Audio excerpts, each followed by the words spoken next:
আসসালামু আলাইকুম এভরিওয়ান। সবাই কেমন আছেন? আশা করি সবাই অনেক ভালো আছেন। প্রচণ্ড ঝড় বাদল, তার ভিতর দিয়া রান্না করতে চলে আসলাম।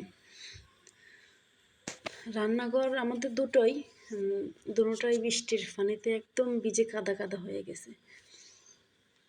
প্রায় 3টা বেজে গেছে, আমরাও কিছু খাই নাই, বাচ্চারাও কিছু খায় নাই। প্রচণ্ড ক্ষুধা লেগে গেছে। তখন ভাবলাম যে কি করা যায়, না খেয়ে তো আর পড়ে থাকা যাবে না, কিছু তো খেতে হবে, বাচ্চাদেরকেও খাওয়াতে হবে। পরে মাথার মধ্যে হঠাৎ করে একটা আইডিয়া চলে আসছে। এই টিনটা কেটে টিনের মধ্যে ভাত বসাই দিলাম। আমি যখন টিনটা কাটতেছিলাম তখন আমার যা আমাকে বলতেছিল যে মানে শুধু শুধু এই কাজটা করতেছেন নাকি রান্না করা যাবে।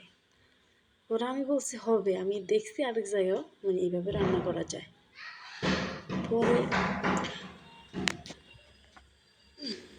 পরে সব কিছু নিয়ে উপরে চলে আসলাম। আমার যাও আমাকে হেল্প করছে।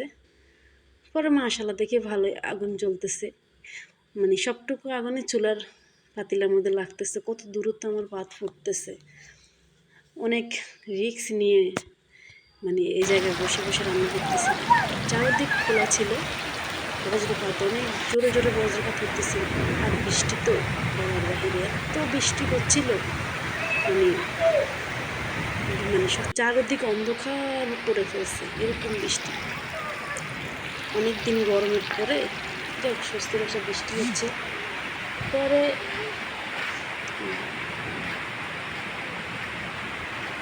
রান্না করতে করতে পেঁয়াজ কাটতেছি, দেখতেছি কাঁচামরিচ আনলাম। পরে আবার তো গাছে তো কাঁচামরিচ আছে, আমি ছাদের কাঁচামরিচ লাগাইছি। ওইখান থেকে কয়েকটা কাঁচামরিচ নিতেছি আর রাখতেছি। কী করে বৃষ্টি হচ্ছে আপনাদেরকে একটু দেখাই।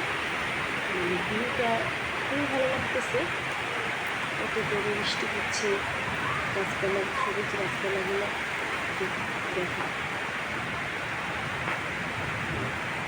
বলতে নিয়েছিলাম যে কত রিক্সের ভিতরে আমি এখানে রান্না করতে বসছি, এত বজ্রপাত, এত জোরে জোরে শব্দ। পরে আবার মনেতে সান্ত্বনা দিতাম যে আল্লাহ যদি রাখে, কেউ হাজার চেষ্টা করলে নিতে পারবে না। আর যদি তার নিয়ে যাওয়ার সময় ঠিকই চলে আসে, তাহলে কেউ হাজার চেষ্টা করলেও রাখতে পারবে না।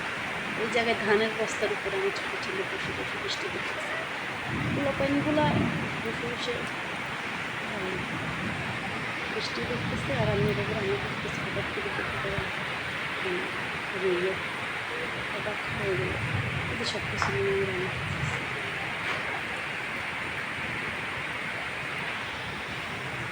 আপনাদেরকে দেখেন আমার যে চুলাঘরটা এই জায়গায় ছিল, বৃষ্টির জলে সব তার এখানটা রান্না করা গেল না, ছাদে চলে আসছে রান্না।